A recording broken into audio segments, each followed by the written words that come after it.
The Galactic Council chamber fell silent when the human ambassador finished speaking.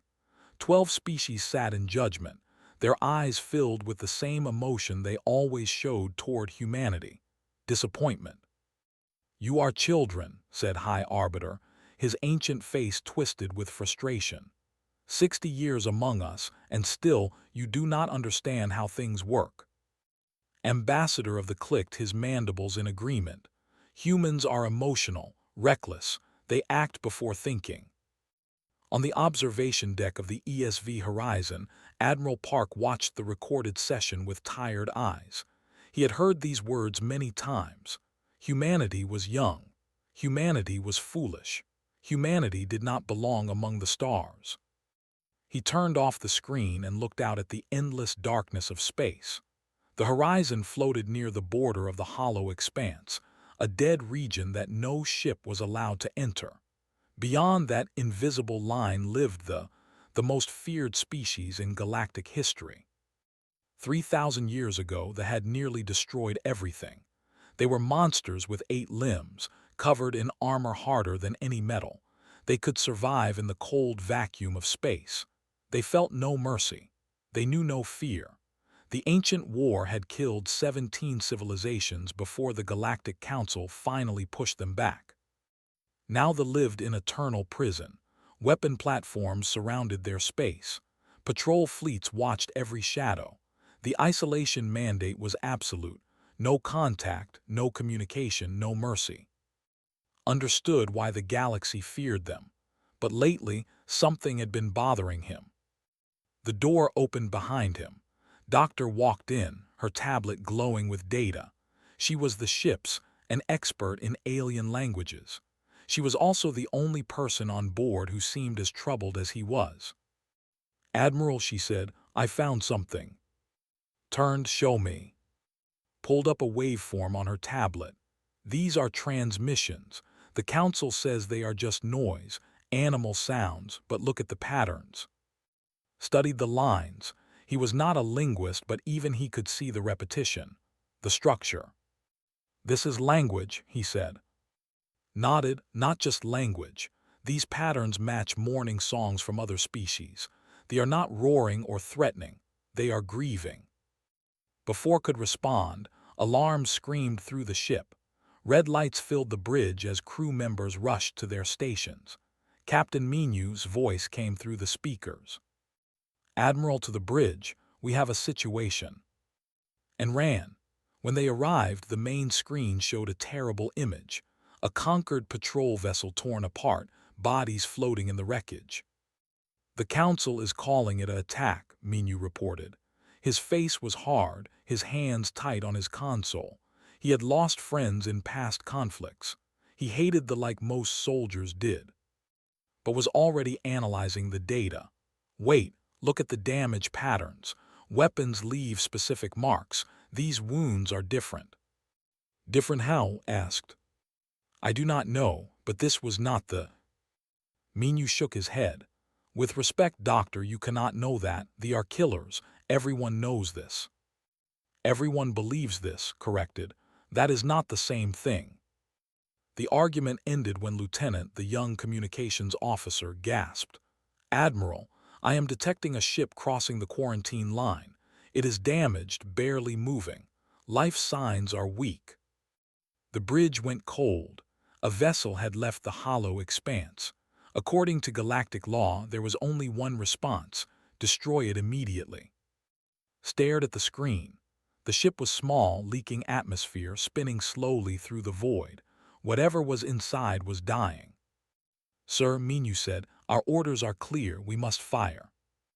Did not respond. "Admiral," Minu pressed, "if we do not destroy it, the Council will say we violated the mandate.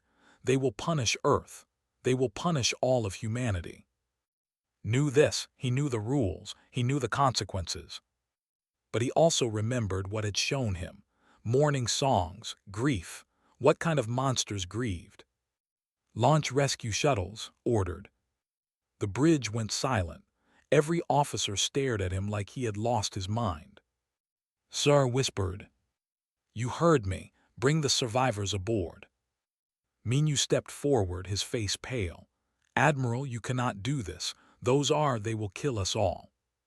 "Maybe," said, "or maybe we will learn something the galaxy forgot 3,000 years ago." The rescue operation was tense. Soldiers in heavy armor entered the ship with weapons ready. What they found inside shocked them. Bodies, dozens of bodies, torn apart by wounds that matched the destroyed, conquered vessel. And in the center of the carnage, one survivor. She was massive, twice the height of a human, with 8 limbs folded against her wounded body. Her armor was cracked and burned. Black blood pooled beneath her. She was ancient by centuries of battle. Her name was War Mother of the, and she was dying. They brought her to the medical bay. Human doctors worked frantically to save her, though they barely understood her biology. Stood nearby, recording everything, searching for any way to communicate. Hours passed. The council sent furious messages demanding explanations. Minyu paced outside, convinced they had brought death aboard their ship. Then opened her eyes. Everyone froze. Her gaze swept the room, taking in the strange, small creatures surrounding her. She could have killed them all. Even wounded, a War Mother was worth 100 soldiers. But she did not attack. Instead, she spoke. Her voice was deep and rough, like stones grinding together. The words were in her own language, but the meaning was clear in her eyes. The translator caught fragments. She pieced them together slowly, her hands trembling. "What did she say?" asked. Looked up, her face white. "She said, not us." Something woke in the dark. Felt cold spread through his chest. Something woke. What does that mean? His eyes found his. In them, he saw something he never expected to see in a fear. Outside, the stars continued to burn, indifferent to the small ship and its impossible passengers. But somewhere in the black void beyond the hollow expanse, something old and hungry was stirring. And humanity had just taken its first step into a war that would change everything.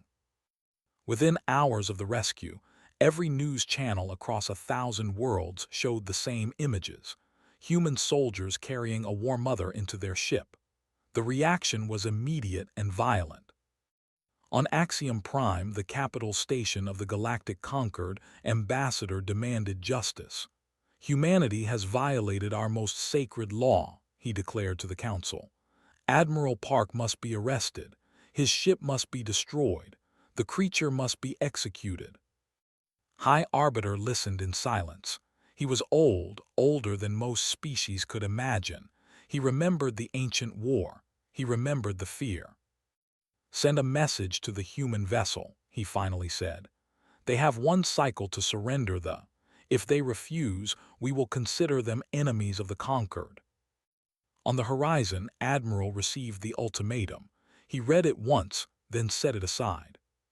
"What will you do?" Captain Minyu asked. His voice was cold. He still believed they had made a terrible mistake. "I will wait," said. "Doctor is making progress with our guest." Minyu shook his head. "Guest? You call that monster a guest?" "I call her a survivor, just like us." In the medical bay, worked without rest. Lieutenant sat beside her, helping to build a bridge between languages. The language was complex, filled with sounds human throats could not make. But slowly, painfully, they began to understand. Watched them with ancient eyes. She did not trust these small, soft creatures, but she was tired, so tired. She had been fighting for longer than their entire species had existed. "Why?" asked one day, her voice rumbling through the translator. "Why save enemy?" Looked up from her work. "Because we wanted to understand." "Understand what?" "Why you grieve." Went still. For a long moment she said nothing. Then slowly she began to speak. She told them about her people. They were warriors, yes. They lived for battle and died with honor, but they were not mindless. They had families. They had songs. They had a word for love that took 3 hours to sing properly. 3,000 years ago, something emerged from the deep void. They called it the hollowing. It was not a species. It was not an army. It was a corruption, a darkness that infected ships and minds, turning living beings into weapons. The found it first. They tried to warn the conquered, but the younger species were afraid. They saw thee as monsters and refused to listen. When ships approached to deliver their warning, the conquered attacked. We fought back, said. What choice? They killed our messengers, burned our worlds, called us beasts. The war lasted a century. They were stronger, but the conquered had numbers. Eventually, they retreated to the hollow expanse. They chose isolation over extinction. And the hollowing asked. We fought it alone. For 3,000 years we held the line, our numbers fell, our children died, but we kept the darkness contained. His eyes were wet with tears. The council does not know any of this. Council does not want to know, replied. Easier to hate monster than admit mistake. In his quarters, Minu listened to the recording of story. He did not want to believe it. His whole life he had been taught that there were evil. Every soldier knew the stories. Every child learned the fear. But the more he listened, the more he remembered his own history. Humans had once called each other monsters too. Nations had painted enemies as beasts to justify war. He had seen it in the old records, the propaganda, the lies. Was the galaxy any different? His door chimed. When he opened it, a young warrior stood outside. Minu reached for his weapon, then stopped. The warrior was barely taller than him, clearly young by standards. I am, the said through a translator device. War Mother sent me. You do not trust us. No, Minu admitted. I do not. Good, trust is earned, but I ask one thing. What? Watch, see, then decide. Before Minu could respond, alarms filled the corridor. A hull breach. Something had struck the ship. They ran together, human and through smoke-filled passages. When they reached the damaged section, Minu saw crew members trapped behind fallen debris. Atmosphere was venting into space. They had minutes to live. Did not hesitate. He plunged into the wreckage, his armored body shielding him from the cold and the vacuum. With his 8 limbs, he tore through metal that would have taken human tools an hour to cut. One by one, he pulled the crew members free. When it was done, stood amid the ruins, his armor, his breath heavy. Minu stared at him. You saved them, he said. They are crew, replied simply. On this ship we are same crew. Something changed in Minu's heart that day. Not trust, not yet, but the beginning of understanding. On the bridge, intercepted a coded transmission.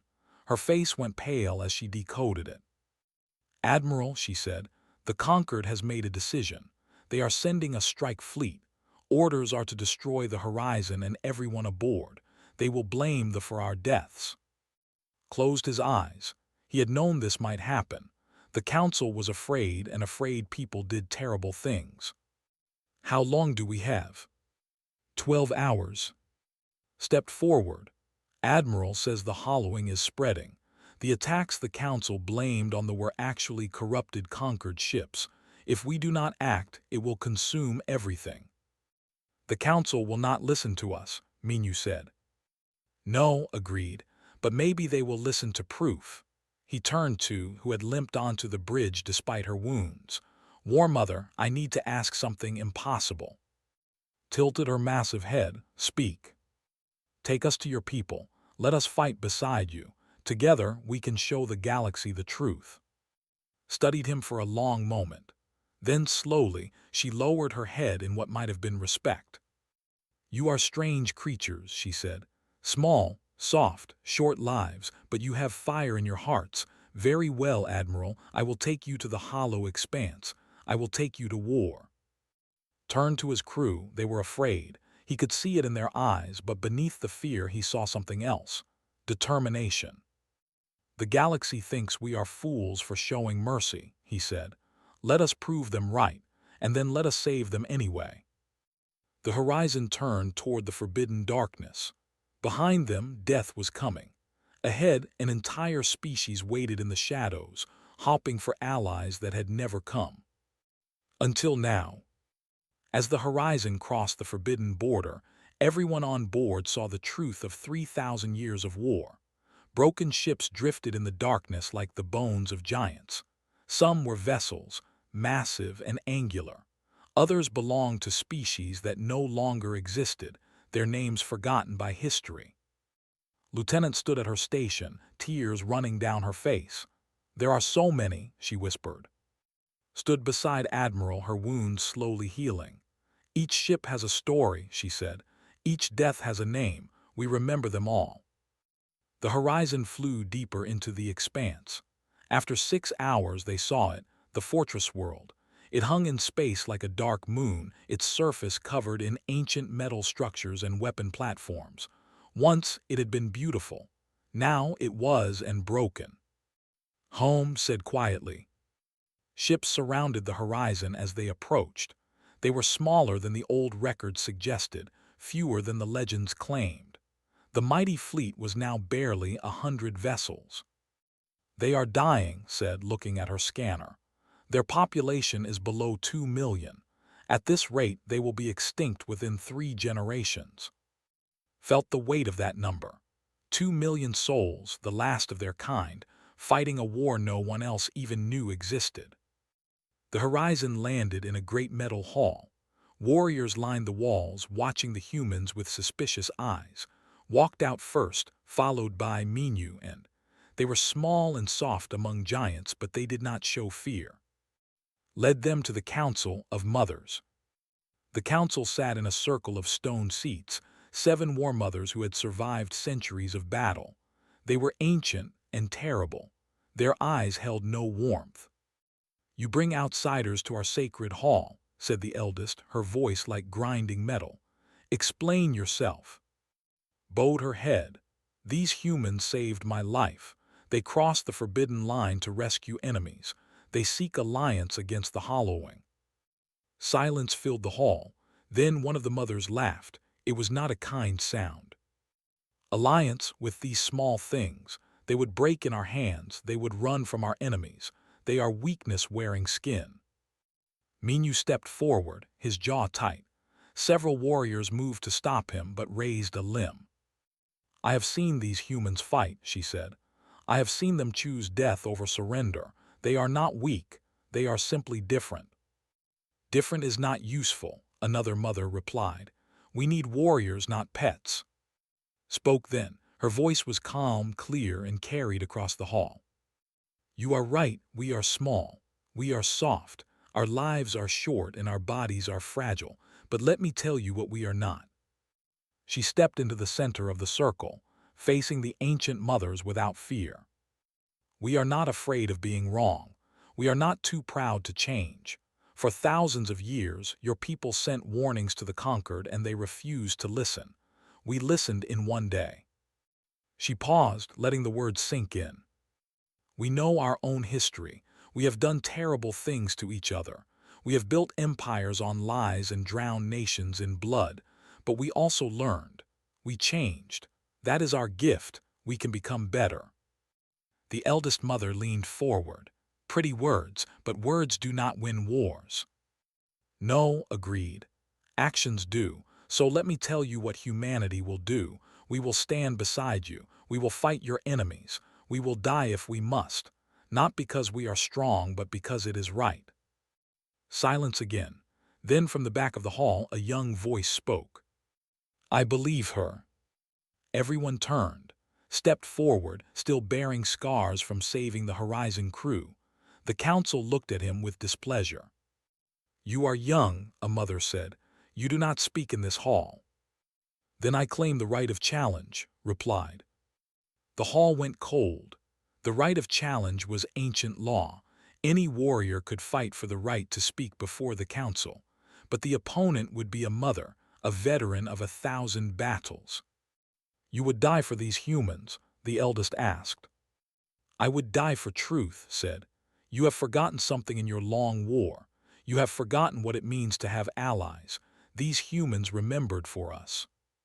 He stepped into the combat circle. The eldest mother rose to meet him. She was twice his size, covered in scars older than human civilization. The fight was brutal. was fast, but the mother was stronger. She threw him across the hall. She broke 2 of his limbs. She drove him into the ground again and again. But each time rose. The humans watched in horror, covered her mouth. Minu's hands were fists. Even, who had seen many things, felt her heart break. Finally landed a blow, then another. The mother stumbled, shocked. She had not expected him to survive this long. With one last desperate move, locked his remaining limbs around her throat. "Yield," he said, blood pouring from his wounds, "or we die together." For a terrible moment, no one breathed. Then slowly the mother raised her hand. "I yield. The young one has earned his voice." Collapsed, human medics rushed forward to help him while warriors watched in amazement. Approached the council. "You have seen courage, now make your choice. Do we die alone or do we fight together?" One by one, the mothers voted. The decision was close, but in the end, the alliance was approved. And stood in the center of the hall. A priest brought forward a ceremonial blade. "The blood pact," explained. "In our culture it is sacred. Once made, it cannot be broken. We will be kith-bound, bonded in war and honor." Took the blade. Without hesitation, he cut his palm. Did the same. They clasped hands, human blood mixing with. "From this day," announced, "humanity and thee are one. Their enemies are our enemies. Their honor is our honor." The hall echoed with the roar of voices. For the first time in 3,000 years, they had allies. But outside, the galaxy had not forgotten them.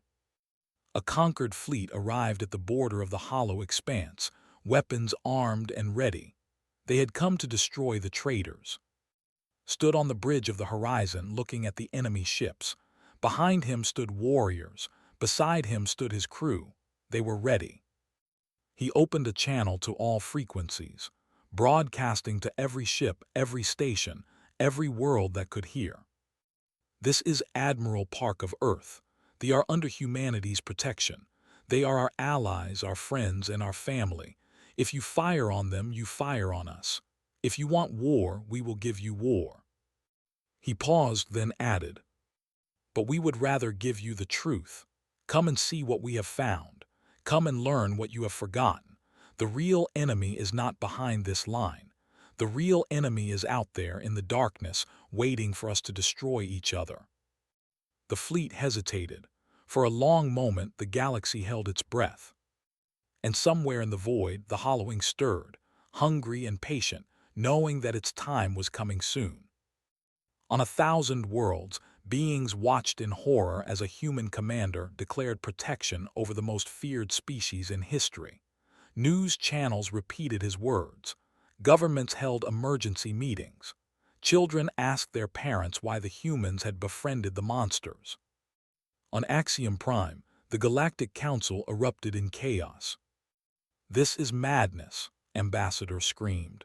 "Humanity has betrayed us all. They must be declared enemies of the conquered." Other delegates shouted their agreement. Only High Arbiter remained silent. He sat in his ancient chair, watching the recordings of broadcast, watching the humans stand beside the War Mother without fear. Something troubled him, something he had buried long ago. On Earth, the reaction was equally divided. In cities across the planet, people gathered in the streets. Some burned flags and demanded withdrawal. Others held signs supporting Admiral and the Alliance. The United Earth government met in emergency session. Leaders argued through the night. Some wanted to recall the horizon and apologize to the conquered. Others believed had done the right thing. Finally, President stood before the assembly. "We have always been outsiders in this galaxy," he said. "We have been called children, fools, and worse. But today, one of our admirals showed the galaxy what humanity truly is. We do not abandon allies. We do not bow to fear. We do not let the innocent die alone." He paused, looking at each face in the room. "I will not recall Admiral Park. I will not apologize for showing mercy. If the galaxy wants to destroy us for this, then let them try. We will stand with the..." The vote was close, but it passed. Earth would support the alliance. At the border of the hollow expanse, the conquered fleet remained in position. Their commander, admiral of the species, had orders to attack, but he hesitated. He had watched broadcast too. He had heard the offer to learn the truth. And though he had been taught to hate thee all his life, a small voice in his mind whispered, "What if we are wrong?" The standoff lasted 3 days. Then the hollowing attacked. It came without warning. A conquered trade hub at the edge of civilized space went dark. When patrol ships arrived to investigate, they found horror. The station was dead. 10,000 beings had lived there. Now their bodies filled the corridors, twisted and broken. But that was not the worst part. The station's defense ships were active but wrong. Their hulls had changed, covered in something black and organic. Their weapons fired on the patrol ships without hesitation. Inside, through the viewports, the patrols saw the crews still moving at their stations. They were not alive, but they were not dead either. The hollowing had arrived. News of the attack spread quickly. More reports followed. A colony whirled in the outer rim, a mining station, a passenger liner with 300 civilians aboard. Each time the pattern was the same: darkness, corruption, and death. The conquered fleet at the hollow expanse border received new orders: hold position, but do not attack. The council needed time to understand this new threat. Saw his opportunity. He contacted Admiral directly, ship to ship. "You have seen what is coming," he said.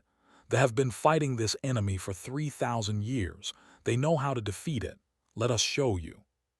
Hesitated. "How can I trust the word of a traitor?" "I am not asking you to trust me. I am asking you to watch.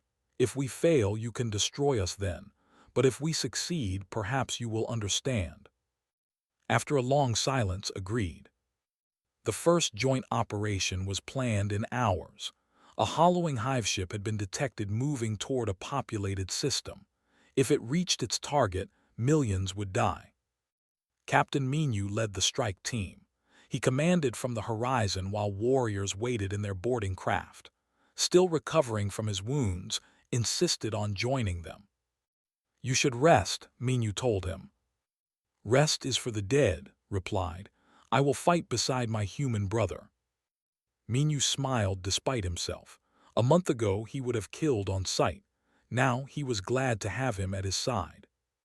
The battle was unlike anything the humans had experienced. The hive ship was massive, a twisted thing of metal and flesh. Weapons designed to destroy normal vessels barely scratched its hull. Fighters that got too close were caught in tendrils and pulled inside. But they knew its weaknesses. The core commanded from. The corruption spreads from a central point. Destroy the core and the ship dies. Minu ordered his pilots to clear a path. Human missiles and plasma weapons tore through the hive ship's outer defenses. Then the boarding craft launched. Inside the ship was nightmare. Corridors breathed like living things. The walls watched with eyes that had once belonged to captured crews. Corrupted soldiers attacked in waves, moving without pain or fear. Minu and fought back to back. The humans' rifle and the claws cut through enemy after enemy. Around them, their mixed team pushed forward, dying and killing in equal measure. They found the core in the ship's heart. It was a mass of black tendrils wrapped around something ancient, something that pulsed with terrible life. "Explosives," Minu ordered. Placed the charges while human soldiers held the line. When the timer was set, they ran. The explosion tore the hive ship apart from within. Minu watched from the horizon's viewport as the corrupted vessel collapsed, its tendrils going still, its eyes going dark. They had won.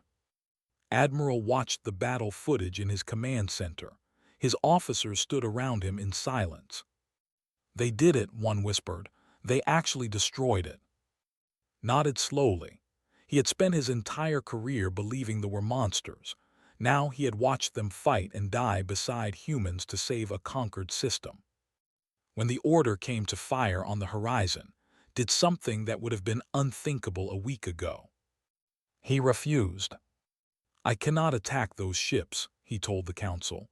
"They just saved millions of our people. If that makes me a traitor, then arrest me, but I will not fire on allies." Other commanders began to follow his example. The galaxy was beginning to doubt. On Axiom Prime, High Arbiter sat alone in his chambers. He had watched the battle.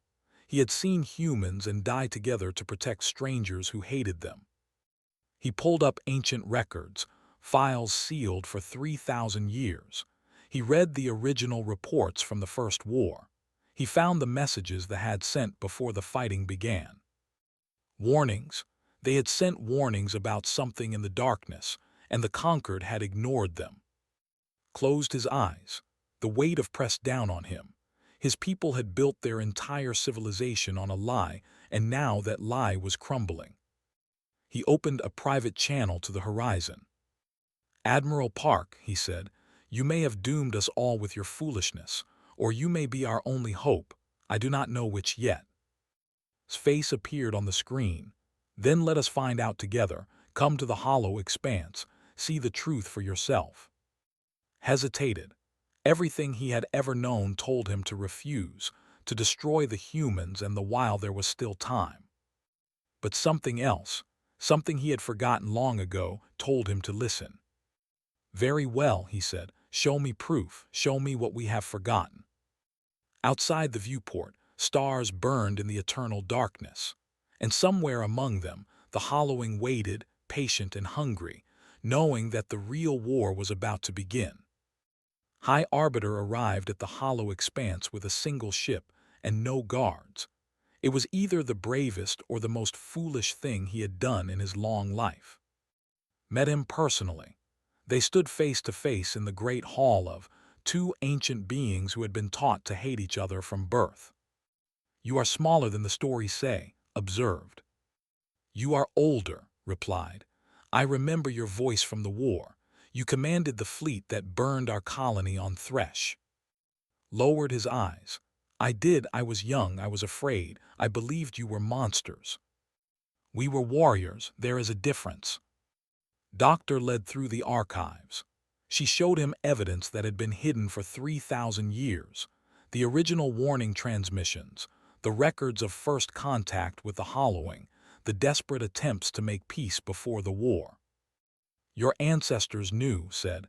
"At least some of them. They knew they were trying to help, but they were too afraid to listen." Read the ancient records with trembling hands. He saw the orders his predecessors had given: destroy the messengers, burn their worlds, silence their warnings forever. It was easier to create a monster than to admit a mistake. "We built our entire civilization on this lie," he whispered. "Yes," said, "but you can choose to end it." That night and talked until dawn. They spoke of the war, of the deaths on both sides, of the long years of hatred and fear. They did not forgive each other. Some wounds were too deep for that, but they reached an understanding. The hollowing was the true enemy. It always had been. Return to Axiom Prime with a message. The isolation mandate must be lifted. The must be welcomed back into the galaxy. And together, all species must prepare for war. The council exploded in fury. Ambassador called a traitor. Others demanded his removal, but had brought proof, and proof was difficult to ignore. Then the hollowing made their choice easier. A corrupted fleet appeared in the space near Axiom Prime itself. Hundreds of twisted ships, once belonging to a dozen species, now servants of the darkness. They did not negotiate. They did not demand surrender. They simply attacked. The battle for Axiom Prime lasted 6 hours. Conquered defense forces fought desperately, but they were unprepared. The hollowing ships moved without fear, crashing into stations, releasing corrupted soldiers into civilian areas. Then they arrived. Had brought every ship her people could spare. They came out of the void like ancient nightmares, but this time they fought for the living. Their weapons tore through hollowing vessels. Their warriors met the corrupted soldiers in close combat, matching horror with honor. Humans fought beside them. The horizon led a squadron of Earthships into the heart of the enemy fleet. Captain Minu and led boarding parties onto corrupted stations, saving thousands of civilians. When the battle ended, Axiom Prime still stood. The hollowing fleet was destroyed, and for the first time in history, warriors walked the halls of the Galactic Council as allies. High Arbiter made his broadcast to the galaxy. "We were wrong," he said, his voice heavy with 3,000 years of regret. "They were never our enemy. They tried to save us and we punished them for it. Today I lift the isolation mandate. Today I offer our apology, and today I ask for their help." Responded from the "Do not forget, but we understand choice. You chose hate because you were afraid. Now choose something different. Fight beside us and we will end this together." The alliance was forged. Human and conquered forces combined into a single fleet. They traced the hollowing to its source, a collapsed star in the deepest void where an ancient weapon had slept for millions of years. The final battle was the largest in galactic history. Admiral commanded from the horizon, coordinating ships from 100 species, led the assault forces. Admiral, now a full ally, brought the Conquered's heaviest warships. The weapon at the heart of the hollowing was vast, a structure built around the dead star itself. It pulsed with dark energy, sending waves of corruption through space. Ships that got too close were infected within minutes. "We need to get inside," reported from her station. "There is a control center at the core. If we can reach it, we can shut the weapon down." "The corruption is too strong," said. "No ship can survive long enough." Lieutenant looked up from her console. Her face was pale but determined. "I can do it. If someone can get me to the core, I can transmit the shutdown codes directly." Shook his head. "It is suicide. The radiation alone would kill you." "I know," stood. "Admiral, I have watched this crew do impossible things. I have seen humans and become family. Let me do something impossible too." The bridge fell silent. Everyone understood what she was asking. Minu stepped forward. "I will take her, and I will clear the path." "Brother," said quietly, "this path has no return." "Then we make it count." The assault craft launched into the weapon's heart. Corrupted defenders swarmed them, but Minu flew like a demon possessed. His weapons cleared everything in their path. Around them, the combined fleet fought to hold the line, buying them precious minutes.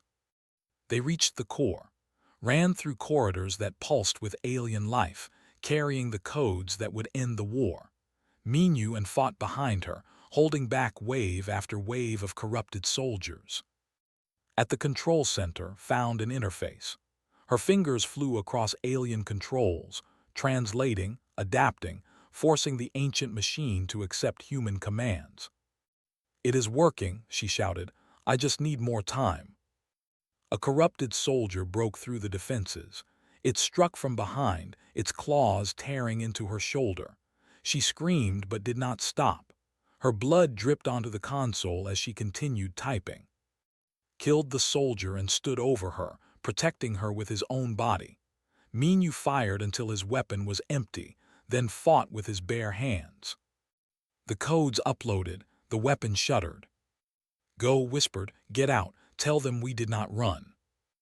Minu grabbed her. "I am not leaving you." "You have to, someone has to tell the story." Lifted them both. With the last of his strength, he carried them toward the assault craft. Behind them, the weapon began to collapse, its ancient structure tearing itself apart. They almost made it.